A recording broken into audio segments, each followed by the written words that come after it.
not giving an F is the key to so much of your peace. And you say you want to do it, and then you say you do it, but you're still carrying all of this emotional stuff with you because there's two very different not giving an F that there are. One is I don't give an F, and you're sitting there and you're constantly defensive and you're angry. So, yes, you do. And then the other side of it is I really don't, but you're still not doing it out of emotion. Let's talk about how to get to the second one right now.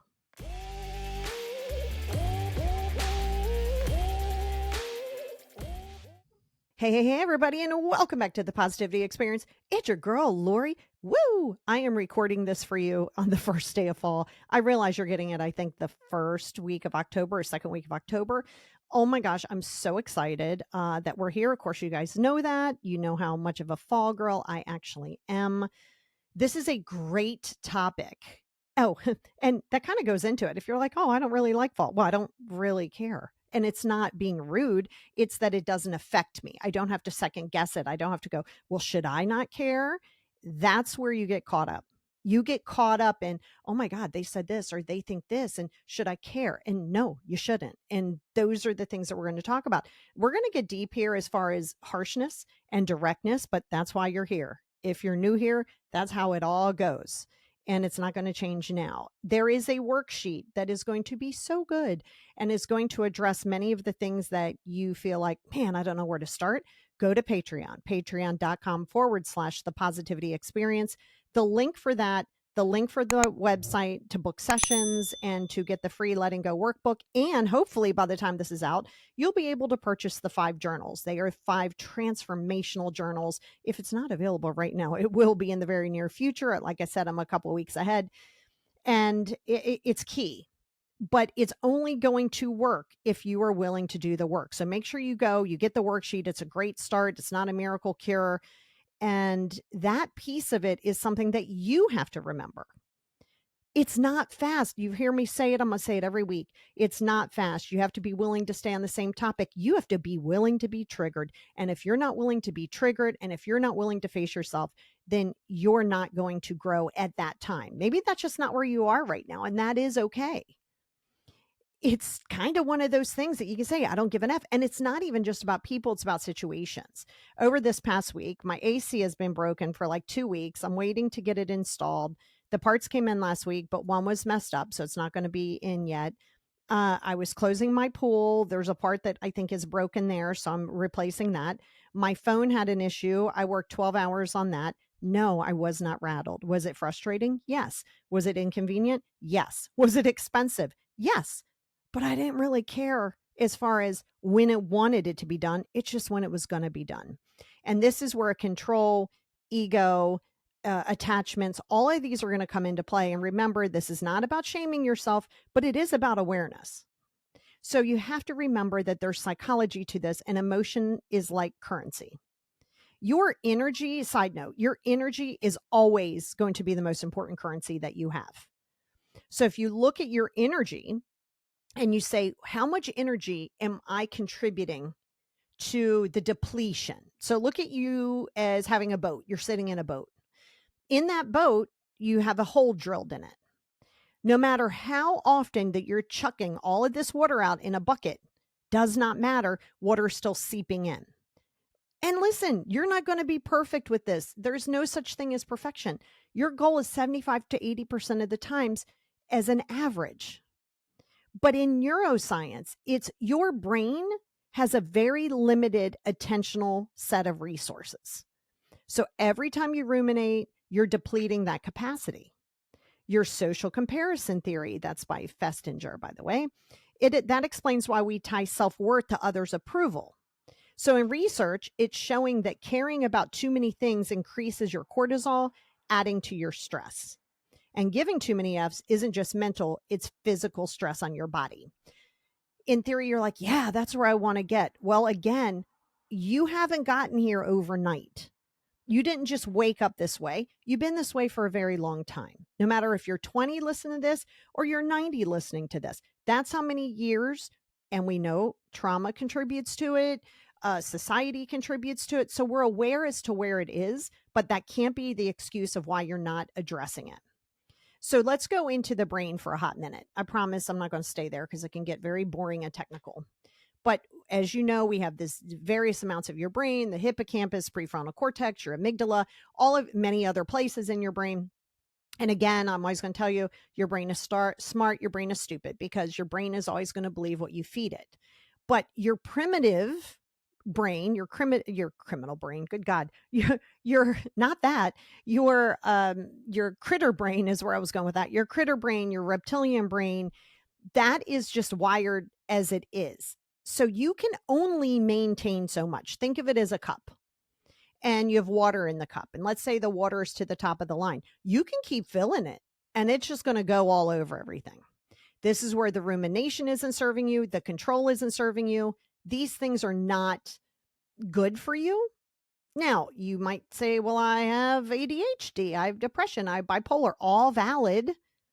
But that's not the excuse not to continue to work on it. Is it going to be more difficult? Yes, it is. Will it take longer? Absolutely.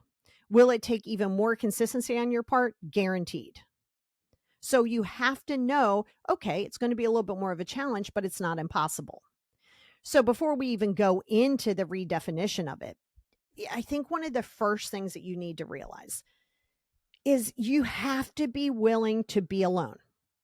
Even if it doesn't mean that you're distanced from everybody physically, you have to be willing to sit with yourself. The amount of people, and I was there, by the way, I was there, so I get it. You don't really want to sit with your thoughts because they're loud and they're negative and you're looking catastrophic.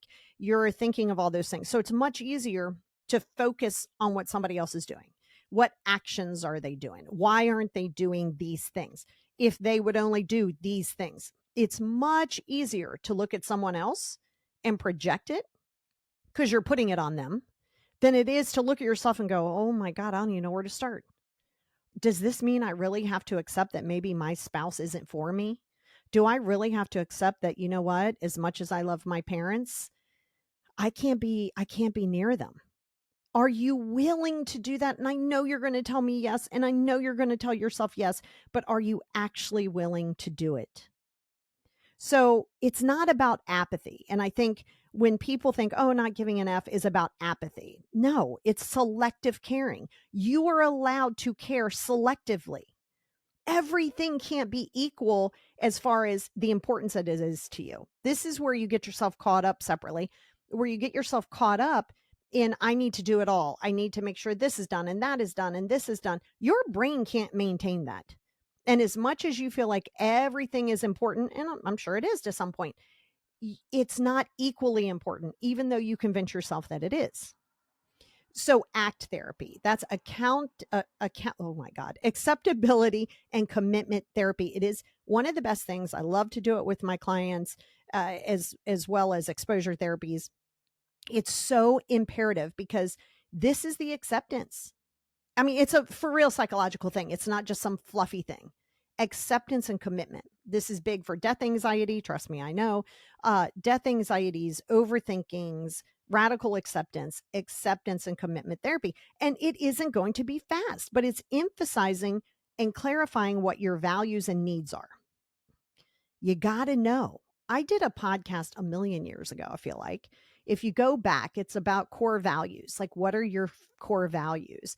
I think it'll be very beneficial when working on this piece of it as well. But identifying where your energy belongs and then practicing the diffusion. This isn't going to be off rip. You're not going to get ready to do it. You're not going to feel ready. You're not going to feel comfortable. Confidence only comes from doing the things that you're afraid of, doing them messy and doing them frequently. Falling, tripping, bumping your head, getting up, doing it again. Whoa, maybe you got a concussion. All right, woo, let's simmer for just a second and then let's go back to it. But that's legitimately what you have. When you hear radical acceptance, when you hear distancing, when you hear not giving an F from a healthy perspective, it's work, but it's acceptance and commitment. That is life. If every podcast I did or any other person that you listen to on this planet, that's acceptance and commitment. You can know it, but at the end of the day, it's full on accepting. Now, there's a skill of separating thoughts from identity. This is so important because very often you attach your thoughts to identity. If you're having uh, let's say it's a thought that you're like, oh my God, that's terrible. It's an intrusive thought. Somehow or another, you attach your identity to it. You're like, oh my God, am I a horrible person? No, you're not a horrible person. It's just thought. Just because you have these maybe not so great thoughts doesn't mean that you're some negative person. You're some terrible person.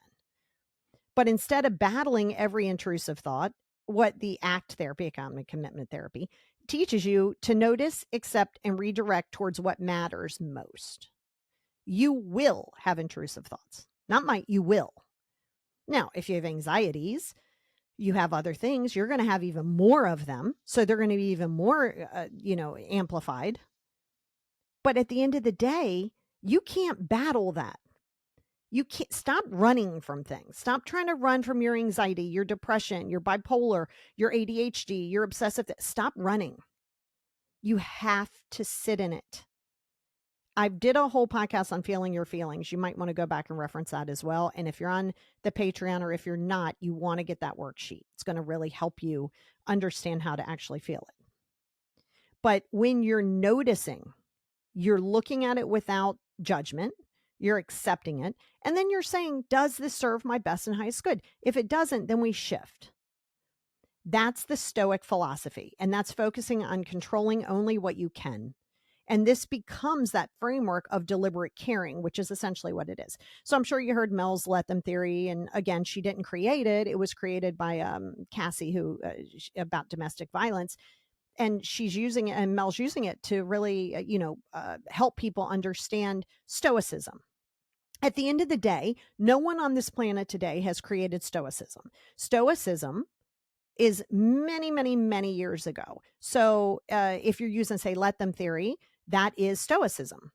And the fact that she's able to kind of make it a little easier to digest, I think is very helpful because people have not maybe heard it in such a way, you hear Stoicism and people go, wow, Stoic.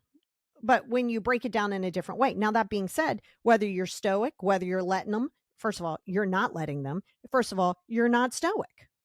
So any of those things, you can say it, you can get the tattoo, you can go to the tour, you can get the sweatshirt, you can look pretty saying it, but you still have to accept it. And it's there for you. You can see it, you can hear it, you can digest it from her, from me, from anybody else. Knowing it without execution is just fluffy.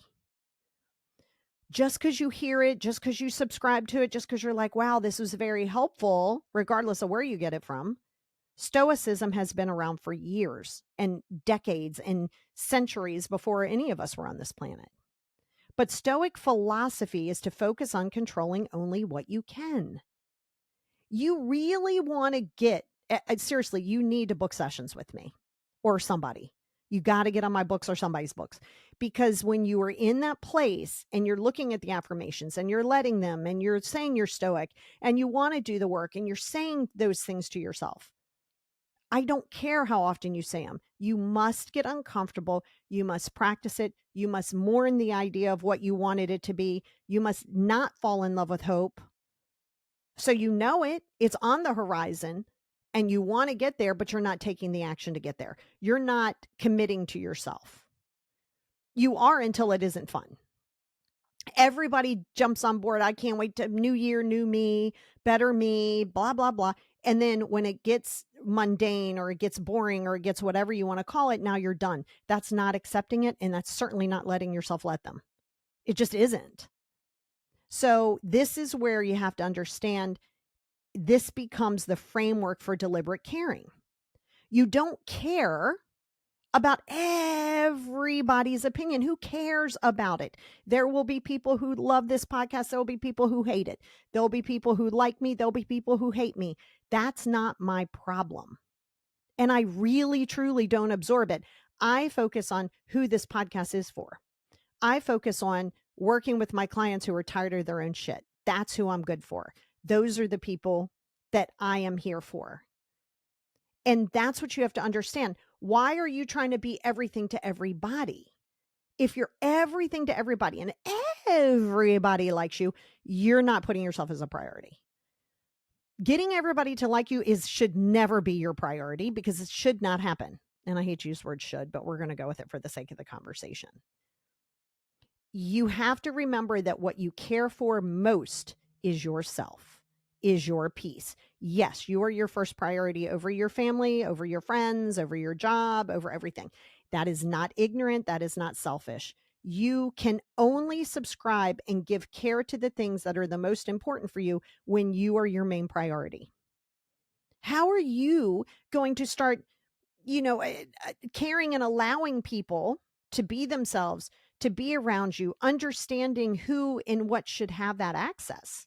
You're not going to know that until your own priority. Those are the things that people get caught up on, is telling themselves, "Oh, I don't want to be selfish. Oh, I don't want to do that." By the way, you can't love someone to loving you more. You can't try to change the narrative so people can think of you positively. Always say to yourself, if everybody likes me, I know I have more work to do. When you hear words like selfish and self-absorbed and rude and nasty and I can't believe you do that, now you know you're on the path, because the same people who start criticizing it are the people who can no longer benefit from you having these types of boundaries. So to truly not care is to have deliberate caring about things and people who are promoting your growth, not who you want to promote your growth. I tell you this before, and I'll tell you probably every week. Same thing I tell my clients when they first start with me. The same people who start on your journey may not end up on your journey, regardless if you like it or not. If you're focused on that, you will always say you don't give an F because, oh, I don't give an F. You do. Yes, you do. Because when you truly don't, it doesn't affect you.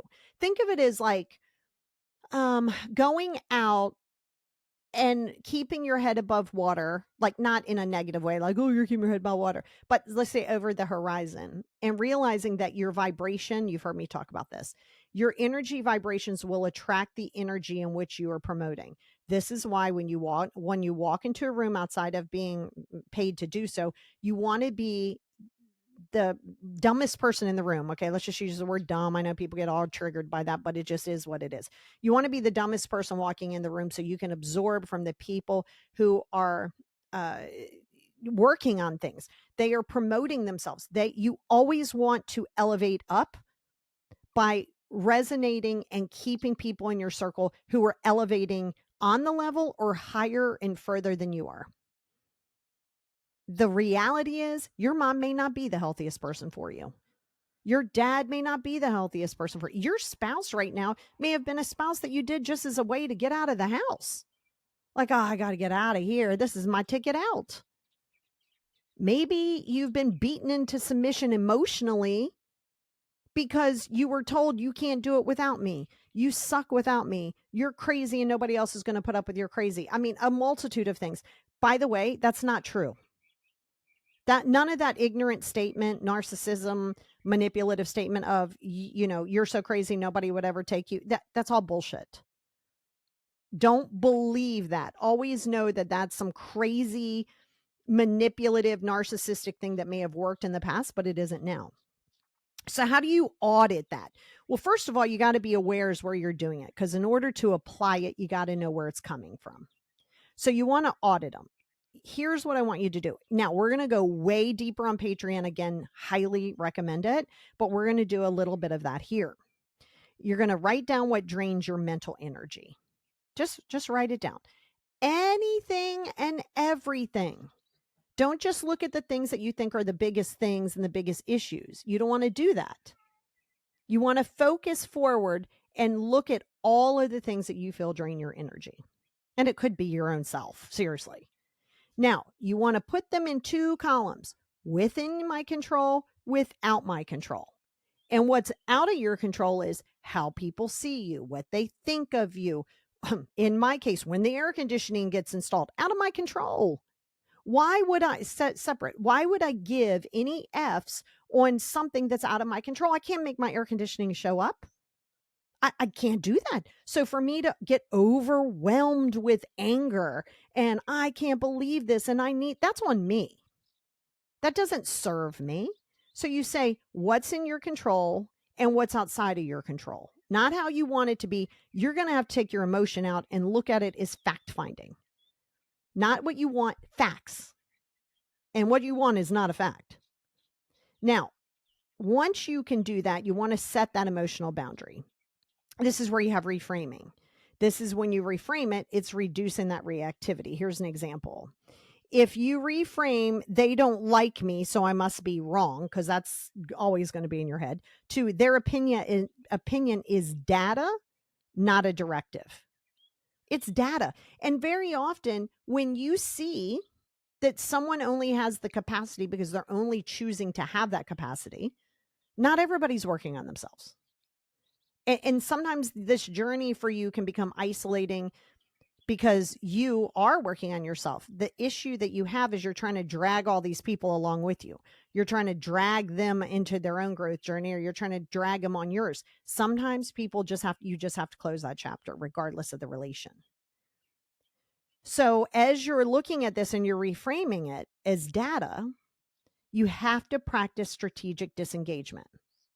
So attention science shows disengagement restores focus. Gray rock manipulative people, mute notifications, limit toxic talk. And toxic talk is also about yourself.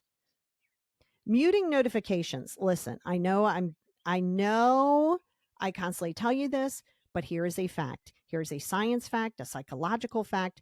Stop scrolling. Stop getting addicted to the social media trap of the dopamine hit, because you'll get dopamine depletion, the distraction and avoidance. I understand that you're there. Guess what? You can get out of it. Don't tell me you can't. It is a choice. Yes, it's a choice. So do you need to mute the notifications? And this could even be your cell phone. Listen, if I lose my cell phone, I'm kind of screwed because I always keep my stuff on silent. I'm not going to ever have alerts. I have my emergency contacts can bust through that, but that's it. I'm not interested in seeing things that aren't promoting my growth. Yes, you still want to be educated in what's going on in the world, what can affect you, of course, but you don't obsess on it.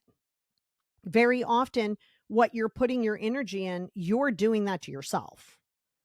You can control being on socials. See, that's the cool part. You can control that. You can control if you grab your phone at night and scroll. You can control if you pick up the phone to talk to somebody who you know is toxic in their conversation. Maybe them themselves aren't toxic, but you know it's a constant nag and a constant complaint and a constant bitching. And you pick up the phone, you are in control of not doing that. You are in control. Very often you don't like to admit that, but you are. So a lot of the things that you find that you're putting your energy in, you are actually in control of. Now, a lot of it you're not. You're not responsible for anybody else's feelings and vice versa. So if you keep focusing on the energy of making sure that they're not upset with you, you can control that. And that's a beautiful thing. Even though you feel lost, you feel stressed, you feel overwhelmed, a lot of this is in your control, and that's a beautiful thing. But you're going to have some acceptance and commitment, as well as radical acceptance. Because you have to check yourself and say, am I the one in attachment? Am I the one allowing this behavior because it's toxic and I'm used to the toxicity? Doesn't mean you want toxicity. It just means you're used to it. Your body and your brain knows how to function in chaos. You don't like it, but you can still function there. And sometimes that's the most comfortably uncomfortable place for you.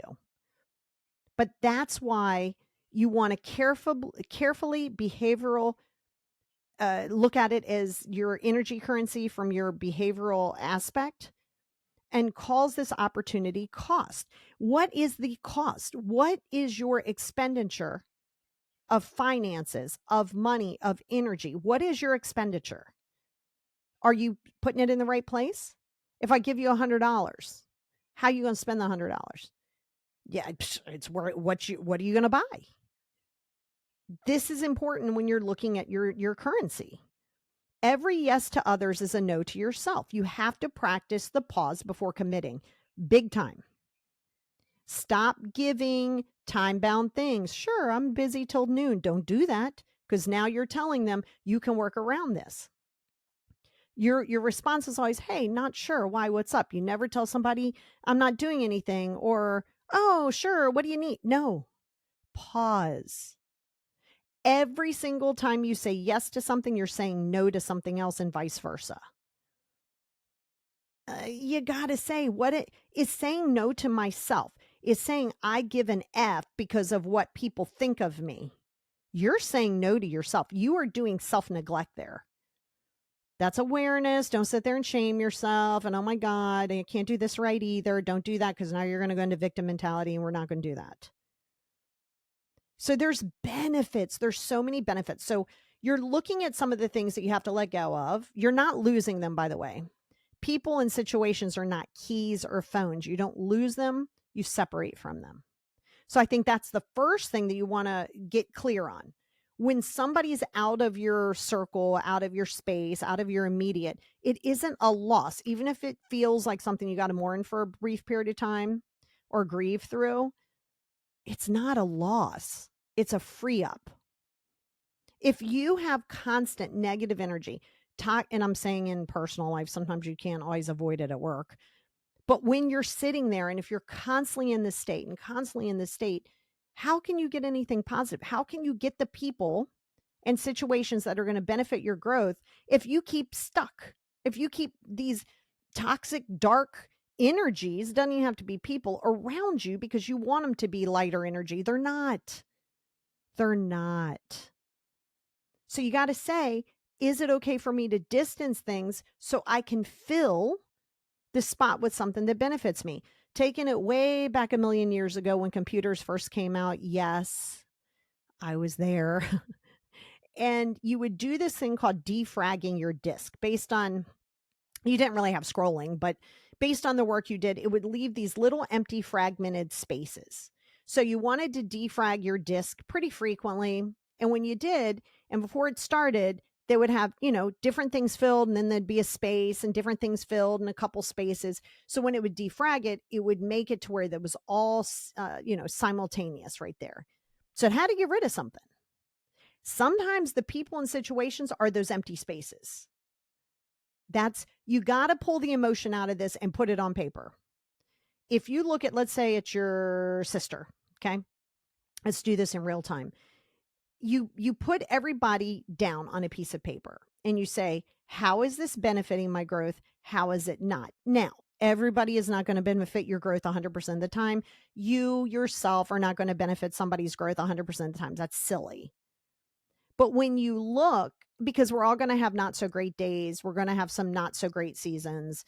And you might find that maybe you're a little complainy, a little victimy, but you're going through it. That's great. That's empathy. That's where you are. However, if you see this sister is constantly negative, it's always everybody else, and it's this pattern, then you and you alone are in control of saying, do I want this person in my circle? I don't care that they're your sister. This is where that deep work comes, right? This is where if you take stoicism, you do all of those things. That's cool and cute. Sounds fluffy, but what execution are you putting in on it? That's a big question to ask yourself. Now, there's so many benefits to caring less. By caring less, you're regulating your emotions. Yes, you're regulating your emotions. You're reducing the rumination because now you're not like, oh my God, what do they think of me? In the beginning, you're going to have that. You will navigate through that. And I promise you, it will lower your anxiety.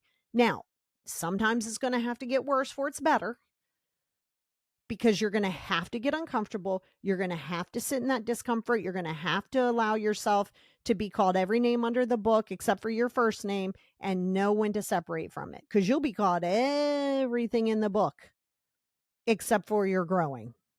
Everything. So when you understand the script, you understand that in the beginning, first it's going to be like, I don't understand. Are you going through something? You will hear this, not mine. Are you going through something? Are you okay? Yeah, I'm fine. Why? I don't know. You're just not yourself. I don't know. You're very blunt. Now you see it. So now when you're not changing, now the person's going to get a little angry or let me try to manipulate it, blah, blah, blah, blah, blah. Then, like I said, they're either going to go back to the, oh my God, don't what's going on with you, or they're just going to distance. And by them distancing, they're already doing you a massive favor. They're defragging your own disk for you without even trying. So going into it, to truly not give an F is to solely give an F about yourself and your values, because then you can parent better. You can be a better spouse. You can be a better kid. You can be a better worker. You can just show up better, but it can't be external than internal. So to truly, deliberately, selectively care is going to be a learned behavior.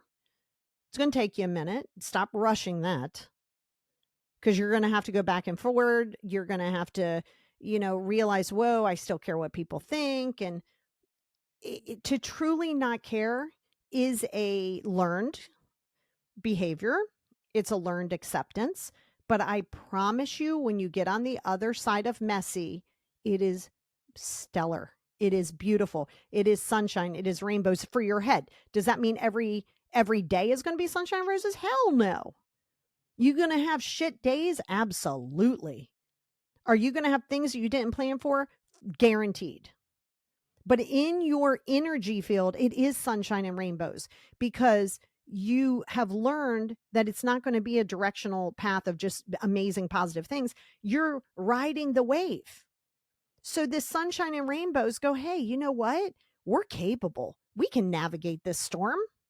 Maya Angelou said, every storm runs out of rain. And it's true. So your sunshine, rainbows, and unicorns says, oh, buckle up. We're doing that thing where we can't control things. It can be sunshine and rainbows in your brain, regardless of the situation that's going on around you. But it's going to take a minute. Oh, and you're going to challenge that. It is. It sounds silly, but everything happening at one time between my phone and the AC and the pool. Yeah. Oh, that was a challenge, but I had to pull on those sunshine and rainbows. I had to say, you know what? You're capable of getting through this. No need to take it on. Can you control any of it? No and yes. I could control the phone thing. I did. I can control ordering a part. I did. I can control putting the order in for my AC. I can't control when it comes in. So the sunshine and rainbows for yourself is knowing, hey, this is what I'm in control of, and this is what I got to let go of. That's the sunshine and rainbows, because it knows that just because a storm comes doesn't mean it has to stay. So it's very important. It also opens up space for that joy, creativity, and connection where the sunshine and rainbows live. It's less wasted energy, and it's more capacity for what truly matters. You will not know what truly matters until you know your core values. I don't care about the people around you when you're doing this exercise. What truly matters for you? Not about people. What matters in your soul? What is the focus? What is your platform of life? That's how you're going to be able to say, anything that doesn't serve this purpose within my control, I'm not responsible for. Why would you ever want everybody to like you? Why? That's a good question to ask yourself. Why do you need everyone to like you? That's a big question right there. Until you know the answer of that, because sometimes you're like, I don't really know. Because you don't like yourself right now. I can answer that for you. You're saying that you're valuable based on the view in which somebody else sees you, based on the approval in which somebody else sees you. If people always like you, I promise you, you're morphing into various things. And now you're manipulative. Maybe not intentional, but you are, because you're trying to control the way people see you. You're trying to control how they feel. You're benefiting their life because you're always so helpful. Yes, it is. Of course it's through trauma. Of course it's through low self-esteem. We know. But this is where you got to get real honest. And you have some pitfalls, roadblocks, pitfalls, whatever you want to call them. If you're confusing detachment with indifference, that's a problem. Because detachment is letting go of control, not avoiding connection. Where indifference means that's your way of saying, well, I don't really care, but then you're avoiding confrontation. You're avoiding the conversations that need to be had. You're avoiding the directness and saying, you know what? I'm committing to walking away from this.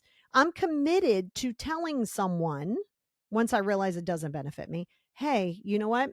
I love you. I care about you. But at this point, you're not on my journey for my own growth. If you feel that is hurtful, that's because you don't want to hear it on the other side. You're actually doing them a favor, even if they don't see it that way. Because then they're not spinning out. They're not disappointed in you. They're not all of those things because they're expecting things that you can't give. And then you're trying to give too much energy. Are you willing to tell someone, I love you, but you're no longer on my journey? I don't care who they are. Are you willing to say that? If you said no, now ask why. Now ask why. It's very important. Now, overcorrecting. If you're swinging to, I don't care about anything, that can isolate you because you do care about stuff. And quite frankly, very often, some of you listening have only cared about what everybody tells you that you're supposed to care about. You see that a lot in religious trauma. People hate to talk about religious trauma because it's like, woo, it's taboo. It exists. Yes, religious trauma exists. Just because people don't want to admit it doesn't mean it's not there. There is trauma in every area if, in fact, whatever it is drilled in or abused. That's anything. That piece of it is so important. So when you sit and say, what's important to me, what do you believe spiritually? This isn't about religion. What do you believe in? I don't care what you were told to believe in. What do you believe in? You might not know. You might have to explore other things. Why do you think, like, if you take a religion class or something in college or any other place, it gives you a variety, it gives you different views. If you have a narrow-minded idea that your way is the only way when it comes to spirituality, that's an issue. You can have awareness of others and not buy into it. You can still do your own thing. But are you willing to see outside of that? So maybe you tell yourself, this is what I believe, but you really don't. Maybe you tell yourself, I'm supposed to put family first, but first of all, that's a horrible, horrible piece of advice. Put family first. Well, family can also be non-relatives, number one. And putting family first says it doesn't matter how toxic it is to you, how damaging it is to you. It doesn't matter because they have to be first. How in God's green earth is that helpful? That lets you know, no matter how I feel, no matter how uncomfortable I am and how toxic this is, I must tolerate it. No, the hell you do.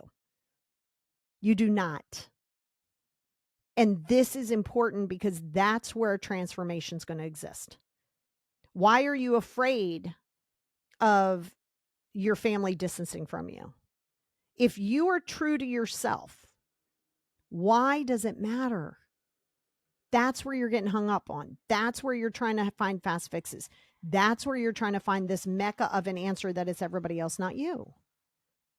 You're people pleasing. We know where it comes from. How are you focusing on getting out of that? You got to expect guilt. There's not a scenario. I'm not magic. I'm good, but I'm not magic. I can't make you not guilty for you to go do the things. You're going to have to navigate through that. Why do you have it? Because were you parentifying a parent? Were you made to feel as though, that you have to protect their feelings? Was it that? Knowing where it stems from is knowing where you can focus. But here's the thing. It's a sign of growth, not error, when you have that guilt. I promise you that if you navigate through this, and it will take years, let's get very clear, years, plural. But as you do these things, you're going to get less guilty. You're going to feel less guilt. And then you're going to be able to say it without a care in the world. Not in a dick move. Not like that. Not big dick energy. No, it's not that. It's, hey, this isn't mine to carry. And you will get there, but you have to be willing to let go of relationships, be seen as the villain, allow yourself to try new things. That's how you're going to build confidence and let go of the guilt. That is the only place it lives. Why people stop trying. So even when people want to stop caring so much, resistance will show up. Also remember that resistance is comfortable. You're used to comfortable chaos. You want to change, but you're like, oh, I don't know what this looks like. Remember, your brains are wired for belonging, and saying no feels like some threat to like a social connection. Now, ask yourself, am I willing to have a social connection that is not beneficial to me, that makes me feel drained, that is uncomfortable for me for the sake of having social connections? That's not a real social connection. It's like staying in a marriage or staying in a situation where someone's breathing oxygen in the same room. So you feel like you're not alone, but guess what? You really are, or lonely. You're not, I guess you're not lone because you are with somebody, but you can feel empty and lost and lonely just because somebody lives with you doesn't mean that you have a real social connection. Guilt and fear of rejection can also outweigh logic. You can say, well, I know this, but this is how I feel. Are you rejecting yourself? Because you might be rejecting yourself. That's a tough mirror to look in. People don't like to look in a mirror. And until people are willing to look in a mirror and realize you might be in victim mentality, you might be the issue. Until you're ready to do that, it will always be a stalled place of growth. We want it to be our problem. We want to be the issue. Why? We can control that. That's not about shame, but it is about awareness. And if you're resisting the awareness because it feels uncomfortable or it feels activating and triggering, then this is the cap of your growth. You can't avoid your triggers. You got to walk into them. If you feel triggered by it, great. That's your inner child telling you, I need to be heard. That thing is that thing. Those parts of you have been silenced for so long, some by others and some by yourself. In the beginning, those inner children had no choice. Now it is a choice. Or how often are you going to deal with it? What's that going to look like? So when you have that rejection, you're not thinking logically. This is going to add to that habit loop. When you're like, why am I so negative? Your brain's used to that. That's what it does. So this is where you can't go from black to white. There's 87,000 shades of gray. That's where you have to live. You have to live in that gray area. Until you're willing to do that, that's going to be a problem. So if you're all or nothing, that's definitely an issue. But if you've spent years over giving, your nervous system sees that as safe, even though you know it's unhealthy. Your nervous system says, wow, this is great. The moment you can lay your sword down is when your nervous system goes, what is happening? Whoa, I don't know. I don't like this. So no, anxiety doesn't come out of nowhere. That's not a true statement. It feels that way. But what happens is your nervous system goes, whoa, we don't like this piece. What is going on? So it's not coming out of nowhere. It's just having the opportunity to come to the table to be, to be dealt with. So if you're trying to stop those triggers, you're going to revert to those old patterns in any way, thoughts and actions. So if you're understanding that resistance is part of that process, it's going to help normalize it because it absolutely is. There's not a scenario where we're not going to feel that. This is where the difference is right here. Instead of quitting, notice that resistance, name it, and keep practicing. Small steps towards that selective caring. That's it right there. Starting, let's say it's sessions with me or anybody else. Everybody starts out at 100%. 3 months later, we've dropped that to 72%. 6 months later, we're under 50%. 9 months later, we're at like 35%. By the end of the year, only 23% of people who start on that journey are still on that journey. Because now it's not, you work through the not fun. You work through the same repetitive conversations. You allow that to happen. That's why people who are on this growth journey succeed faster, whatever you want to call that, make the growth journey faster in your head, but it isn't fast. It isn't fast. It's years and years and years of work. Are you quitting? Are you not liking how you feel? Is it too boring for you? Well, guess what's going to happen? That's where it stops right there. Selective caring is a good thing. That's truly the art of not giving an F. Freedom comes from not having more. You don't need more Fs.